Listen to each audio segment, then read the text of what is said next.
We started watching a new show a couple of weeks ago. You know us, our family, we like to watch, a show that all of us like. And maybe you've heard of this show, Domino Masters. Anybody just watched Domino Masters? Any geeks here? None? Yo, you guys are missing out. You're missing out. So they take these, maybe not these, but they take some dominoes, and basically what they do is they take the dominoes and they make all these elaborate, schemes, elaborate things that the dominoes, as they fall one against the other, these dominoes, they have these cool looking stuff, buildings fall, domino buildings fall. They have bridges of dominoes. You have trees of dominoes. You have, little cars of dominoes, whatever you can imagine. You have all these little dominoes. And it's always pretty cool because we watch the show and it's just awesome to watch, especially when the dominoes do what the dominoes do, which is if you put them in a line and they hit one another, it's just so satisfying. But there's some times where when they're doing the dominoes, the one domino will miss the other, and it stops the chain of the domino chain, right? And usually it's like, oh no, what happened there? I wish it would have, been executed better. And this morning, I bring that up simply to say that in life, there's these dominoes in life. Things that if you and I do, they're like dominoes, that life works better.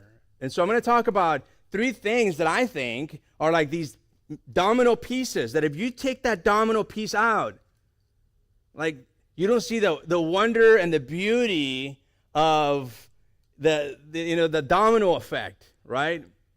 And so there's certain things in life that if you get right, if you focus on those things, like your life is just way better, And yes, the core of that is Jesus, but there's other stuff that we can do that Jesus has called us to do.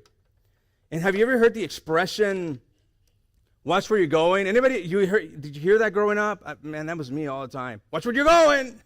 Because usually I'm going straight into a tree or a pole. I've hit poles before, by being inside my head. Or have you ever heard the expression, watch your mouth? Anybody heard that expression? Watch your mouth. Maybe you use it, Growing up, my mom would say, watch your mouth. Watch your mouth. Or how about watch your thinking? Have you ever heard that one? Watch your thinking, Watch your thinking. This sermon series is about those 3 things. Because if we address those 3 things, your thinking, your mouth, and your doing, it's like those are the domino effects. You take those 3 things out, and life is just not the same. It's not the same. Many of you want to see big things happen in your life. You want a great marriage, or you want a great relationship with your kids, or kids, you want a great relationship with your parents, or you want to quote succeed in the world. You want to move up in your business. You want to expand all these things, right? All of us want these big things, but what if instead of focusing on the big things and trying to change the big things, what if instead of that you focus on the small things, the small dominoes that affect the overall thing? So instead of focusing on big changes in your life, what I want to encourage you over the course of the next 3 weeks, or maybe 4, is to change what you can control, not what you can't control. Focus on the small things, not the big things in your life. Because what if small, minor adjustments could have big life-altering results emotionally and relationally, and even spiritually? It's often the small things that no one sees that result in the big things that everyone wants. And usually we look at people who are like, oh man, I want to be just like him. Oh, I want to do just that. Oh, I like what's going on over there. We focus on the big things. I want that kind of marriage. I want that kind of relationship with the kids. We focus on the big things. But what if it's the small things? It's the small little dominoes that if you take off or you take out of the equation, it just doesn't go. You're not going to get the big things, because it's often the small things that no one sees that result in the big things that everyone wants. And my goal during the course of these couple of weeks is that we would make minor adjustments, not major adjustments, but minor adjustments that will make a big difference. It's a domino effect. One influences the other. If you take care of your thinking, that takes care of what you say. If you take care of what you say, that takes care of what choices you make. You take one out, it influences the other. Adjustments in our thoughts, watch your thinking. Adjustments in our words, watch what you say. Adjustments in our choices, watch where you're going. And this is the reason, what we think becomes what we say becomes what we do, and what we do sets us in a path towards a destination that will either be positive or negative. It's the domino effect. Listen to Proverbs chapter 23, verse 7. As we address first the thinking part. It says, "For as he thinks in his heart, so is he." That's the New King James Version, actually. "For as he thinks in his heart, so is he." The heart matters. Out of the overflow of the heart, the mouth speaks, according to Jesus. Out of the overflow of the heart, the mouth speaks. Ever thought like, "Oh man, I can't believe I said that"? Out of the overflow of the heart came what you just couldn't believe came out of your mouth. It was already there, because out of the overflow of the heart, the mouth speaks. So if you think you can't, you probably won't.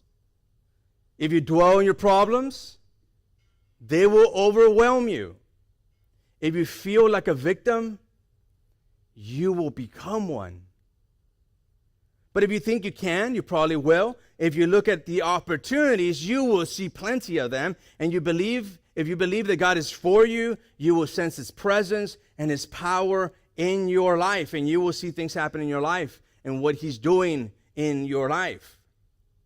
Because life will always move in the direction of your strongest thoughts. Life will always move in the direction of your strongest thoughts. What are your strongest thoughts? If the strongest thoughts are social media, your direction will be primarily moving towards social media.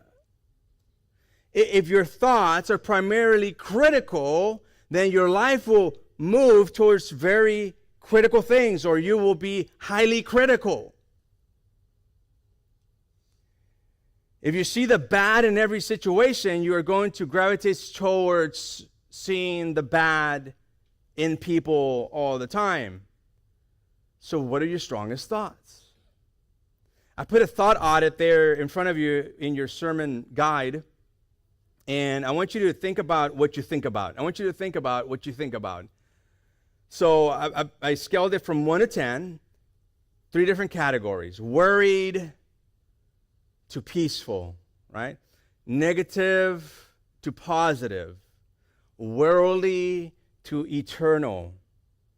So let's start with the first one, in the worried to peaceful. When you think about your children, where are you in the scale? Are you in the worried scale at 1, 2, 3? You're super worried about your kids. How about your money? Your health?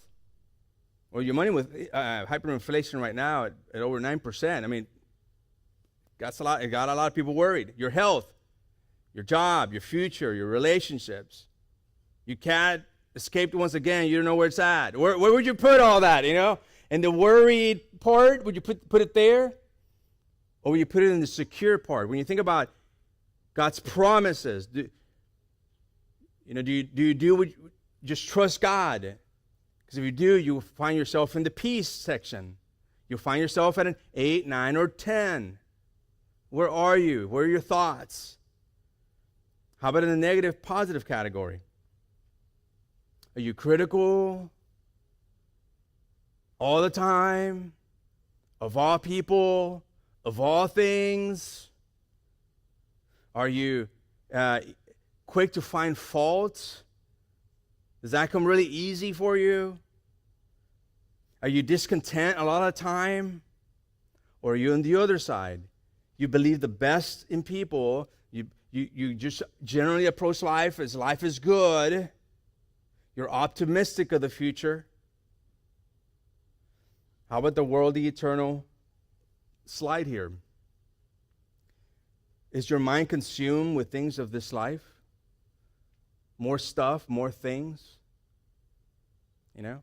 Is it consumed with yourself? Being liked, maybe? Or is your mind consumed with eternal things?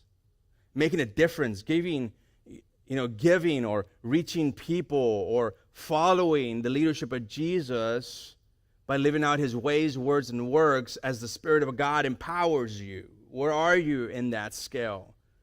If you didn't answer 10, 10, and 10, then you need this message. You need this series as much as I do. We tend to do one or two things, though. When it comes to thoughts, and particularly when it comes to toxic thoughts or negative thoughts, we tend to do one of two things. I've seen this to be the case in almost everybody that I've encountered in my life. You tend to do two things. We either tend to suppress negative thoughts, right? A thought comes into your mind, you're like, I can't be thinking that. Ever find yourself doing that? Like, I can't believe I'm thinking that. No, I just don't think about it. Don't think about it. And a thought comes into your mind, you're like, don't think about that. It seems like in the Christian world, that's our natural posture when it comes to negative or toxic thinking. We tend to fall into the category of suppression. We're trying to suppress it. But when we try and suppress it, it's like we're adding a law. Like, don't cross that, don't do that, don't think that. And guess what happens when you're like, don't do that, don't think that? You want to think about it some more. Don't think about the pink elephant. Don't, whatever you do right now, don't think about a pink elephant. Don't think about it. Don't think about the pink elephant. Don't think. What happens? How many of you already thought about the pink elephant? All right, some of you were strong enough, you're like, I'm not falling for that one. Now you're thinking about the pink elephant. See, suppression, what it does, it's like you're stoking a fire. When you suppress it, you're like, man, I'm just going to beat it down, that thought. I'm going to beat it down. What you're doing is you're stoking the fire. You're making it bigger. You're like, no, but aren't we supposed to suppress it? Isn't that what the Bible says? I'm going to challenge that thought, actually, in just a moment, because that's not what Scripture says. So, because when you suppress it, it's just the fire starts getting bigger. And the intensity of that thought becomes greater and greater. Have you noticed that? It becomes greater and greater and greater and greater. And that seems to be the default mode of us who know Christ. The other one is, the other tendency we have is maybe ruminating over the thought. Ever find yourself doing that? Just ruminating over the thought. Ruminating over it. And you're just thinking about it. You're like, I don't want to think about it. But you're just thinking about it, thinking about it, thinking about it, thinking about it, thinking about it, thinking about it. Guess what that does? That's like adding kerosene to the fire. Next thing you know, you're adding that kerosene into the fire. Imagine just a bonfire. That's what that is. Ruminating is like having a big bonfire. And you're just adding, not even kerosene, you're adding gasoline to it. And it starts getting out of control. You know, when you're ruminating over it, you start talking about it now.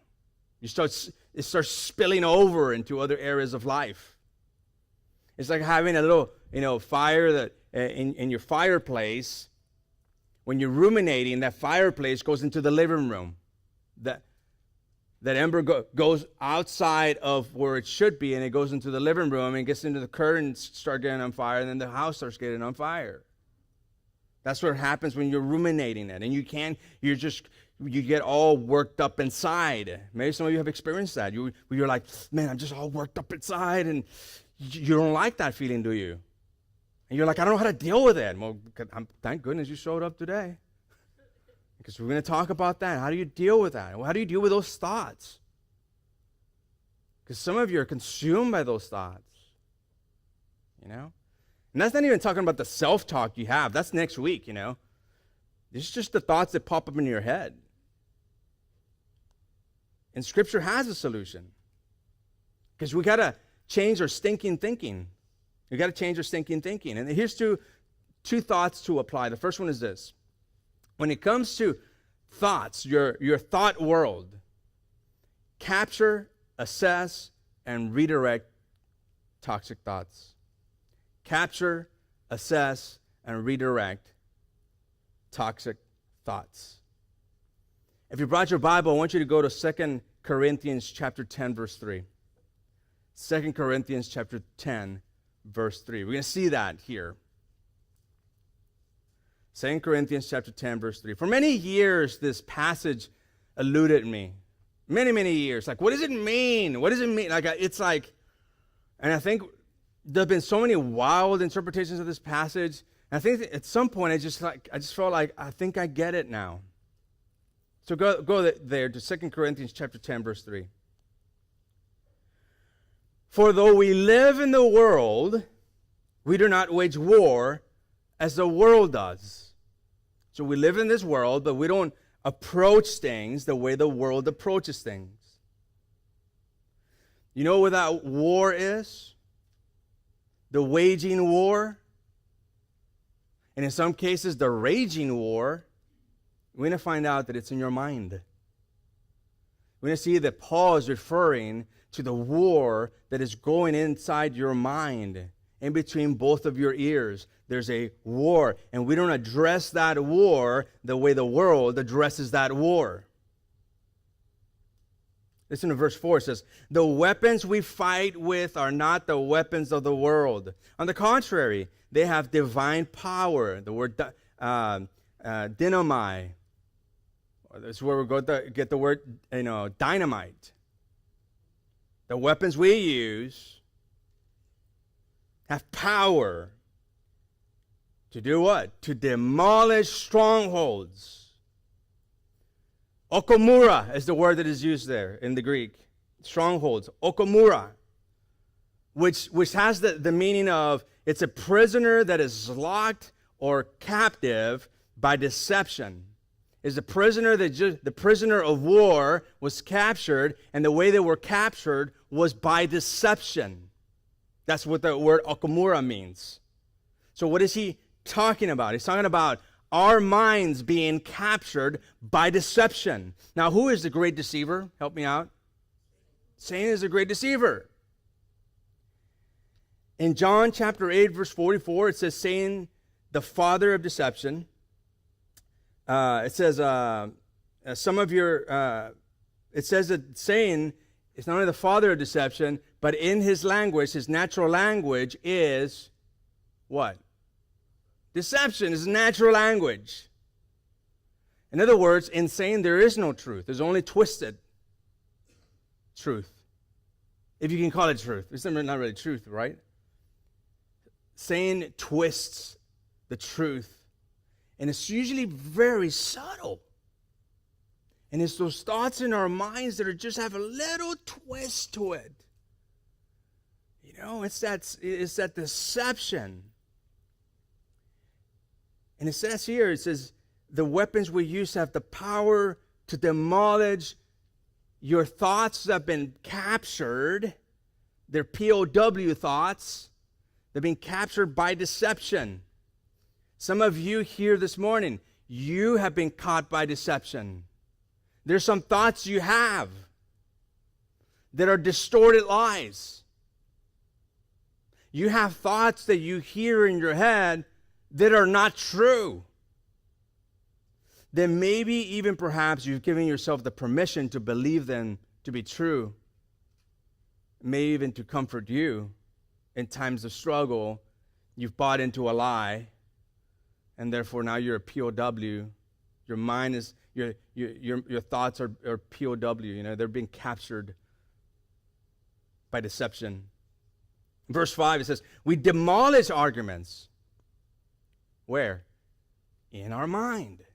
We demolish arguments in our mind. This is not talking about like, oh, when we interact with people, we're demolishing. For a long time, that's what I felt, what I thought it meant, that you're demolishing the arguments that people have, external. The problem with that is that this passage is all about internal. It's about inside. It's not about outside. So for many years, it's like, oh yeah, we have the power, to have these arguments with people and kind of, beat him down with a good argumentation, right? That's not what it's talking about. It's talking about the lies that we bought into that are inside. We demolish those arguments. The ones right here. But you know what? Many of us live such a passive life when it comes to our thinking that we allow thoughts to just be ruminating in there unaddressed. And for some of you, you've had these lies that are recorded in your mind from childhood that still just kind of come up. And you either push it down or you ruminate on them. It says, we demolish those arguments and every pretension that sets itself up against the knowledge of God. Pause here for just a second. What does that mean? That means that there's some thoughts that you have that just pretend themselves to be the truth and have nothing to do with truth. There's some thoughts that we have that are just distorted lies that pretend themselves to be true. And in the process, it sets itself up against the knowledge of God. It's those lies that we give permission to ourselves to believe that are the most dangerous. Catch that? It's those lies that we give ourselves permission to believe that are the most dangerous. Because we give permission to believe some lies. We give permission. Those lies may even comfort us. It's like, it's like the insane. There was a story I heard, and I don't know all the details now, but it was this Comanche tribe that had, attacked, the colony, and in the process they would take the kids, and they took this one little girl, this blonde, blue-eyed little girl with them when she was a little child, like 7, 8 years old. And she grew up with the Comanches, her language became the language of the Comanches, and the American government was looking for this little girl. Finally found the little girl. And they rescued her. They took her away from the Comanches, and she didn't want to go. She didn't want to go with the rest of civilization. She wanted to stay in Comanche land. Because that's what she knew. That's what she interacted with. That's the habits she picked up were from them, the modes of communication, the interpersonal skills, all that. She would rather be with them than with her relatives now. And that's like our minds. Some of our minds gravitates that way. We'd rather go with what's comfortable, although it may be a lie, than to go with what's true. So what do? If we don't ruminate and we don't suppress, what do? Well, glad you asked. It says, and we take captive every thought to make it obedient to Christ. We take those thoughts captive. Those thoughts become POWs of us. We're holding them captive. Now, it doesn't mean, again, it's not saying, it didn't say, you just, make sure that you just suppress it or make sure you just overthinking it. No, you hold it captive. So how do you do that? It's putting the thought under the spotlight of truth. That's part of holding it captive. Your mind is the battleground, and a war is being waged for it. I'm going to give you a helpful acronym when your thoughts are getting the best of you. When that thought, that thought that comes in, this is the acronym, STOP. Stop. And just like you guessed it, the S stands for stop. Don't react to whatever your thought may be saying. Stay in control of your emotions, of your mind, and your body. Remain still. Stop. That's the first one. Stop. You know? Because that seems like oversimplifying it, because you're like, well, yeah, just stop. But how many of us don't stop, though? You know? How many of us are having that thought? It's like, man, you should go. I'm glad, if you weren't here, nothing would happen. And you just let that thought come in. And, the next thing you know, you're just kind of ruminating. Stop. No, hear the thought. Capture that thought. Stop. T stands for take a step back. Take a step back. It might be that you remove yourself from a situation. You take a deep breath maybe. Don't act impulsively based on your thoughts or your feelings. Maybe try that method I shared with you a couple weeks ago, the 5-3-2-1 method. When you have that thought, it's like, okay, what are 5 things and you can put whatever order to it, 5 things I can observe, 4 things I can touch, 3 things I can listen to, 2 things I can taste, 1 thing I can smell. Usually I put the smells at 1 because I'm really smell sensitive. Like I have, my allergies just flare up, so, but or feel your ground yourself in the moment. Feel your legs. Take a step back. The thought is there. Address it. It's not el cucuy. It's not the ghost, the boogeyman. Because that's the way we act with that thought. You're like, ooh, the thought came in here, and we get we feel so guilty for even having the thought. Don't judge the thought. It's what you do with the thought that matters. We're too quick to judge the thought. Oh, that's such a bad thought. Don't place judgment on your thought. It's there. It's in your mind. It's floating in there. The O is this: observe. Take a moment to notice your thoughts and your feelings. Take a moment. Okay, it's there. It's not the boogeyman. Don't be spooked by it. It's there. Don't place judgment on it. And then and then put words to it. I'm having the thought that, fill in the blank. I'm having the thought that I'm all that and what's it called? The expression, I'm all that and a bag of chips. Right? I'm having the thought that I am just not worthy. I'm having the thought that they couldn't do without me. I'm having the thought that he doesn't love me. I'm having the thought that she's going to leave me. All right, now you observe it.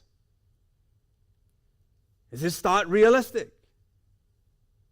You might even want to calculate the intensity of the feeling. Like, okay, how am I feeling? Oh, man, I feel like all riled up, and I'm like at an 8, I just in turmoil. Okay, now calculate the level of the threat.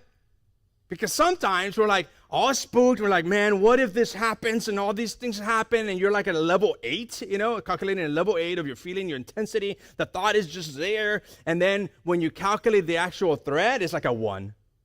And it doesn't match, an 8 to a 1. And at that point, redirect your thoughts to the reality of the truth. Truth. You want to break strongholds of your thinking? It's the spotlight of truth. And then the P is proceed mindfully. Proceed mindfully. Think about what your goals in the situation and act with total awareness and faith. Right? If the thought is there, and you're thinking like, I'm not wanted, maybe you act the opposite to that thought. Right? You reframe what's going on. It's like, well, maybe it's not that they don't like me. Maybe the thought is that, oh, she doesn't like me. Well, maybe you reframe that and you proceed as, okay, maybe just they had a bad day. Maybe that's why they're kind of short with me. Maybe they didn't catch a good night's sleep. You reframe it. Does that make sense? But you got to capture that thought. And in faith, move forward. So it might be like, I'm never happy. Well, what would faith do? Listen, you have the seed of joy inside of you. Walk in it. It's not, and by the way, I'm not saying to pretend to be something you're not. That's not what I'm saying at all. That's not authentic. That's not what I'm saying. I'm saying that inside of you, that is true, that we have the fruits of the Spirit, gentleness, peace, self-control, joy is in there. Sometimes the faith is to act in a way that we know we have it in here already. Appropriate that of which you already have. That's called faith. So you're like, but I'm always depressed. It's hard to be depressed when you say to yourself, I'm going to put a half smile. I'm just kidding. It's like a crooked. You have a half smile. Put a half smile. All of a sudden, you don't feel that depressed, do you? Next time you're depressed, try that. Put a half smile. And see, that's faith. You're walking into your faith. That's not pretending. I'm not asking you to pretend. I'm asking you to live out your faith. Live out that of which you already have inside. Sometimes that's opposite to your thinking or opposite to your emotion. Because you see, right theology is more important than having the right news broadcast. God's viewpoint is more important than the viewpoint of CNN or Fox News. What do I mean by that? We get all riled up by all these networks. And it's like, listen, guys, whether it's you're a Fox News viewer or a CNN or MSNBC or some YouTube channel, whatever it is, what's more important? It's seeing the world through the lens of Jesus and truth. That's more important. And why is that important? In Proverbs chapter 4, verse 23, it says this: above all else, guard your heart, for it is the wellspring of life. Guard your heart, guard your mind. Because out of the overflow of the heart, the mouth speaks. Guard it. Guard it. We have to guard it. So your enjoyment of life is proportional to the way you think. Think about it for just a second, that thought. Your enjoyment of life is proportional to the way you think. If you have negative thinking, you're going to have negative outcomes. If you just generally have optimistic, positive thinking and you're like, God is sovereign, He's in control after all, right? You tend to see positive outcomes. If you are always worried, you're not going to be at peace. If you're always negative, you're not going to be positive. If you're always thinking of worldly things, the next thing, the next buy, the next purchase, the big house, the next car, the next whatever, you're not going to be thinking of eternal things. You can't have a negative mind and have a positive life. The direction you are headed in your life is shaped by your thinking. Where is the direction of your life headed? Because the origin of it has come from your thinking. Where you're at today is largely a result of the way you have thought in the past. And so today might be the day that we break that stronghold, those thoughts. Now, an unmanaged mind leads to tension, pressure, conflict, chaos, and stress, while a well-managed mind leads to tranquility, peace, confidence, strength, and serenity. But guess what? We all have blind spots. In Jeremiah chapter 12, verse 3, it says, "Yet you know me, O Lord." It's like you know me better than anybody else. You know me, O Lord. You see me and test my thoughts about you. Drag them off. Just test my thoughts, God, and drag them off like sheep to be butchered. Set them apart for the day of slaughter. Those thoughts, those hidden thoughts that we have, he's saying like, gosh, God, will you just take them? Test them, because I'm not sure that all my thoughts are right thinking, so we drag them away. Which leads me to the second point. Redirect toxic thoughts for spiritual ones. Redirect toxic thoughts for spiritual ones. Redirected to spiritual ones. Go to Philippians chapter 4, verse 8. This is one of my favorite verses. A lot of what I'm sharing is stuff that I share in counseling, actually. And this is one of the go-to verses in some of my counseling sessions, because we tend to focus on the first part of Philippians 4 through 7, and we never really get to verses 8 and 9. Now, if you recall, Paul is writing to the Philippians, and from verses 4 through 7, it says, don't be anxious about anything, but in everything through prayer and supplication, let your requests be known to God, and the peace of God will guard your what? Your hearts, which is your emotions, and your what? Your mind, which is your thinking.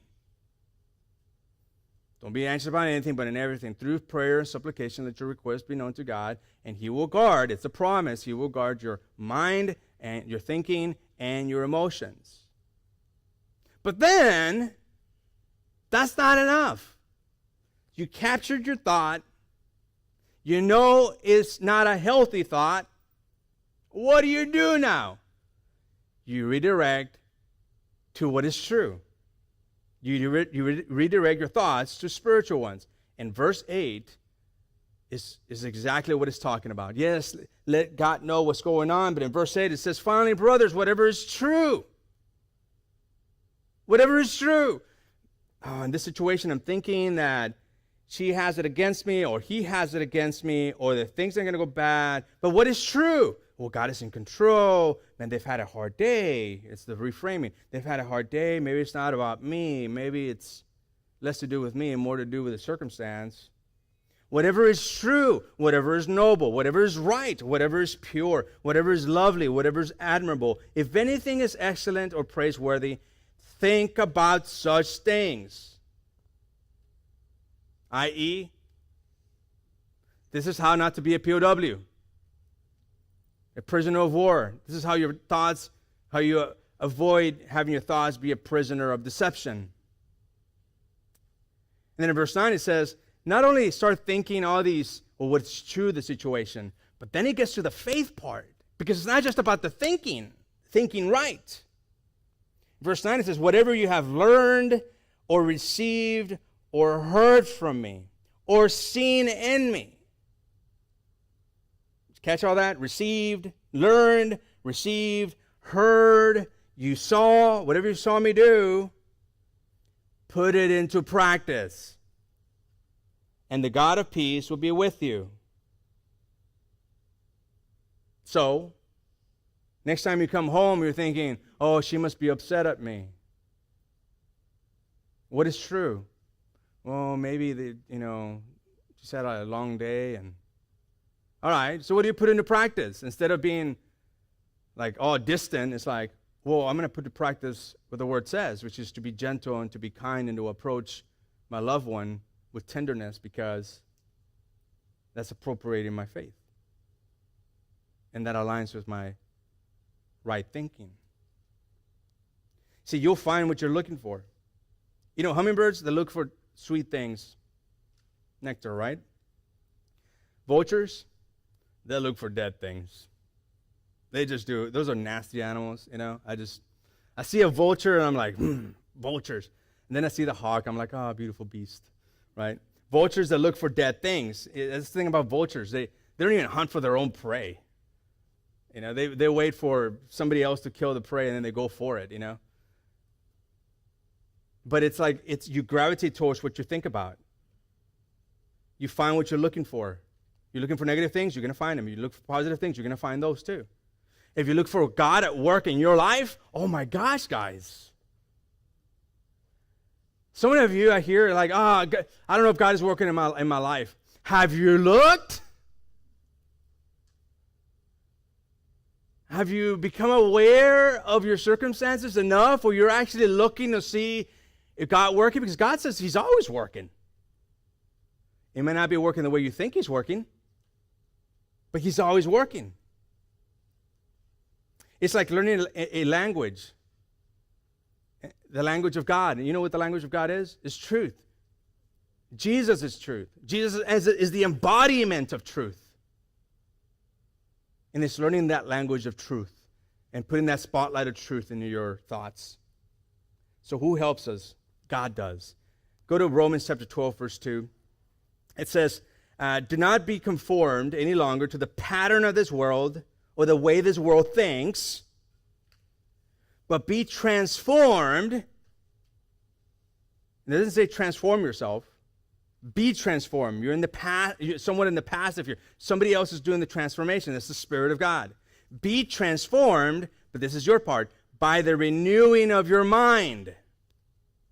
That's how you transform. The renewing of your mind. Then you will be able to test and approve what God's will is, his good, pleasing, and perfect will. So you got to renew your mind. There's no better way to renew your mind than to be engaged in Scripture. This is the point. God does the transformation. Your job is to add the fertilizer. Those are wise choices, the fertilizer. Read the Bible. Pray. I give you permission, God, to disturb my day. Play some worship music. Careful with music, because you may be hearing distorted lies and buying into them. Final thought, think about what you think about and spot check it. Think about what you think about and spot check it. Think about what you think about and spot check it. Think about what you think about and spot check it. Say it with me. Think about what you think about and spot check it. Say it with me again. Think about what you think about and spot check it. Now tell your neighbor that. If you don't have a neighbor, tell the Holy Spirit your neighbor. Think about what you think about and spot check it.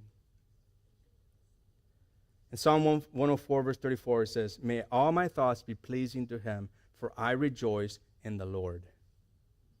That our thoughts would be pleasing to him.